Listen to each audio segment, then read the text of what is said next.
Hi there, and welcome to the first video of the year. I'm your host, John Ivison. I guess the time of year reminds me of the Woody Allen quote that we're currently at a crossroads. Mankind is at a crossroads between total hopelessness and extinction. Let's hope we choose wisely.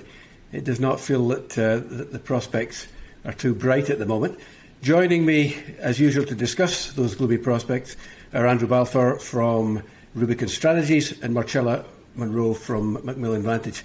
Guys, am I wrong? Andrew, you're never going to be mistaken for a ray of sunshine, but Marcella, is there any grounds for optimism? I just looked at the stats this morning, the hospitalisation rate and the ICU rate in Ontario was up 80% week on week. But the positivity stats in the tests and in some of the wastewater makes it look like we may have peaked. What do you think?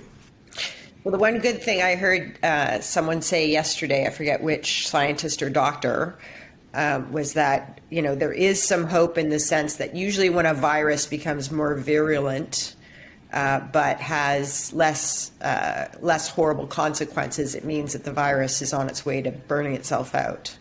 So I took a little bit of hope from that. I think we should also feel some hope in the fact that, for those of us who have been at this point double, and myself and lots of us included had the booster vaxxed, the health effects aren't probably going to send you to the ER. And so now what we've got to worry about is this small percentage of people that are refusing the vaccination. I was also hopeful, like Toronto, for example, they've started to go door to door literally to people they know haven't been vaxxed to try and have one-on-one conversations. I think that's really smart. So let's delve into that a little bit. I mean, obviously the news this week was that Quebec is talking about a health contribution, an antivax tax, as it's been called. What do you think, Andrew? What do we make of this? Do you think this is going anywhere? It was very noticeable that the Prime Minister did not dump all over it. He said we don't have the details, so I can't comment one way or the other. To me, he sounded quite receptive to the idea. Yeah, but when you're trying to get out of a pandemic, I mean, the politics of what Premier Legault did are pretty damn good. The people in his province are under a curfew, they're under lockdown, and if he can keep pointing to these people as the villains, it's going to make it so he gets himself another majority government. But Marcella, at the same time, to me at least, at first blush, we don't know the details, but it does look like it's unfair. I mean, it's a regressive tax. If it's a flat tax, it may well be illegal in that it breaches the Canada Health Act. And I think almost certainly it's unconstitutional in that it discriminates against a group of people. What do you think? Well, we pay sin taxes on things like alcohol and tobacco and cannabis. Part of the reason we do is for the reason that they do, that some of that revenue goes back into health, because those substances, as legal as they are, also aren't great for you health-wise, right? This is different than a sin tax, though. This is a surcharge on, not even on usage of the health system, but just a blanket charge on a section of the population. I mean, is that justifiable? Arguing, and I think rightly so, this lack of vaccination for these people is costing their healthcare system almost $1 million a day. And so, look, I think will it go to court? Most likely. There will be a charter challenge. There's no question. But I think for lots of us that have given up a lot of things during this pandemic, even though we've been doing the right things, I mean, I don't really shed a tear for these folks. And I think the pure populist politics of it is that if it encourages another 4% of the population to line up for the vaccination, then that's probably good. They've probably met their goal, and then maybe they withdraw it before they actually have to go to court. I mean, they also started making people have vax records to go to the liquor store and cannabis stores, right? So they're just trying to pull every lever they can to convince people to get the dose. Well, which is fair enough, but I want to make clear I am triple vaxxed. I agree with vax passports. I think this is just too far. I think this and Andrew, let's turn to you for this. The Liberal Party, which is generally in favour of protecting minority rights and reasonable accommodation, is now scoffing at those principles. I mean, so let me read you a quote I got from this morning from Andre Pratt, who was the former senator, former editor-in-chief of La Presse. He said, if you are not in politics to defend your ideas, what is the purpose? And to me, what is the purpose of the Liberal Party at the moment when it's not even liberal? Well, let's start out with what Marcella was just saying. So they did the SAQs, they did the cannabis stores, and they did this. And whether you like it or not, it's working because now they have more people going to get vaccinated than they had before. Like they're just going through vaccines like crazy. I would not agree with your stance around the Liberal Party. I mean, I'm shocked at that. I'm shocked. No, but hold on. Let me finish. Because we're not in a normal thing. Like this is an unprecedented situation that we've been going through for almost 2 years.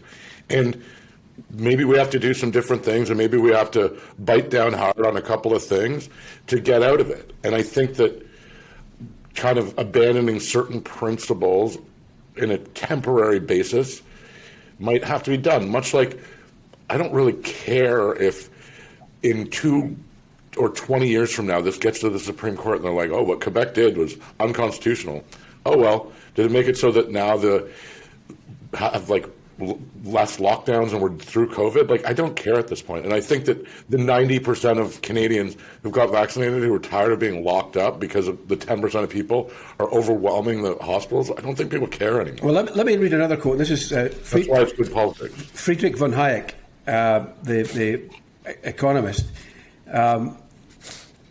bear with me, who said, emergencies are often used as a pretext for eroding individual liberties. And we've seen that time and again in this pandemic. And you're just excusing that by saying, well, not excusing. I'm fed up of things, so it's okay to demonise a section of the population. Well, you are excusing it. You're saying it, and it's okay to erode my liberties for a temporary period. Well, you know, income taxes were introduced in the Napoleonic Wars for a temporary period, and guess what? I mean, will we get these? Will we get these? Taxes also allow us to have nice things like roads and schools and hospitals. Will we get this? Will we get our liberties back, Marcella? I don't. I had to, like lots of Canadians, change my winter plans. I wasn't happy to do so. I wasn't forced to do so. This idea that our quote-unquote liberties are being taken away from us is preposterous nonsense. You're either going to follow the science and do the right thing, or you're not. And what's happening now is to say, if you do not do the right thing for the community, right, there's individual liberties for sure, and then there's the community well-being. And so if you're not willing to do the right things for well-being, which is to get vaxxed, then guess what? You can't go to a restaurant. You can't go to a bar. You can't, in Quebec, go to the liquor store or the cannabis store. And look, I endorse that. But well, let me look at another issue, which is related. I think people like yourself who seem to be acting like we're giving away these liberties and what's next, like the state coming down on us for X, Y, and Z. Like I think that's a bit out there, and that's the kind of rhetoric that's also dangerous. Well, let me hear your thoughts on this. This is the Public Health Agency's use of cell phone data to track people's movements during the pandemic. Now, admittedly, the data was de-identified and aggregated, but that seems like an intrusion of privacy, and apparently it is not even against the law because the information was provided by cell phone companies. But the most absurd thing about that and the uproar over the Public Health Agency using this is that private companies can buy this data all over the place. I'm really fine with the Public Health Agency having my de-identified. For the last 2 years, I haven't gone anywhere. I'm not being tracked. It is true. You are right about private companies buying this. There are data brokers apparently out there who sell this stuff. Yes. Well, it's not just that. It's that when you sign up for platforms like Twitter or Facebook, when you use Google, like your agreement with those companies, whether you read those terms of reference or not, is that they take your data and they monetize it. And so before we start blaming a monthly report on where you've been. Before we start blaming public health association, if you really believe that, John, then delete all your platforms. If you're really worried about your data being tracked, I think there should be much stronger privacy rules for the public sector and for the private sector and this stuff. I'm kind of stunned that both of you are so relaxed about the idea that sure, give governments whatever they ask for, and we won't challenge them, and we can trust them to do what's right. Because I don't think anything's egregious right now. And I think to Andrew's point, you either want to get out of this situation or you don't. Like, you know what? I'll flip it on its head. If the Conservative Party, if Mr. Aaron O'Toole and his party are very concerned about getting us out of this situation, the best thing they could do is to drop the dance they're trying to do around how much they support vaccinations and just come full out and say, you know what? Everyone's got to get vaccinated, and quit putting all the caveats on it. One thing, though, and let me say this again. Private companies use this data all the time. They're buying it. And yet we, during a pandemic, have opposition parties out creating an uproar over the fact that the public health agency, who's trying to keep us all safe and understand patterns around COVID, are using the same data that any private company could be using. Let's clarify that it is all the opposition parties who are upset about this. And worried about the lax nature. Which is what opposition parties do, but for sure. But I think that the concerns here are that both in this case and in the case of Legault's health tax, is that there is a slippery slope argument. That this is that once it becomes established, it's okay in this instance, but the next time it's created a precedent that governments will potentially abuse. And but what's the next time in a 100-year pandemic? What's the next time, John? Like, you know what? Are we short of emergencies? I think we're all intelligent enough to see that this is quite extraordinary. And so, again, I come back to the bedrock, which is: do you want to try and get out of this? Do you want to try and convince more people to get vaxxed? And if that's what you want, then I think, you can call that what the Quebec government announced the other day a stunt, which I probably would, because I honestly don't believe it will get as far as a court challenge. I think it was a signal they were trying to send to the population to line up for the vaccinations. But it's a lot more lenient than what a lot of European countries are doing, I might add. Well, but so I would like to come back to von Hayek. This is an emergency, and we're seeing individual liberties being eroded. But we can't end like that. Let me just add one. Let me just add one thing, though. You're talking about, liberals and, more progressive left people going and doing these things. Well, let's keep in mind that Legault is far from a liberal. He's not. But on the flip side of it, we have a conservative government in Alberta who just made a determination that employers themselves are allowed to determine who's an essential worker.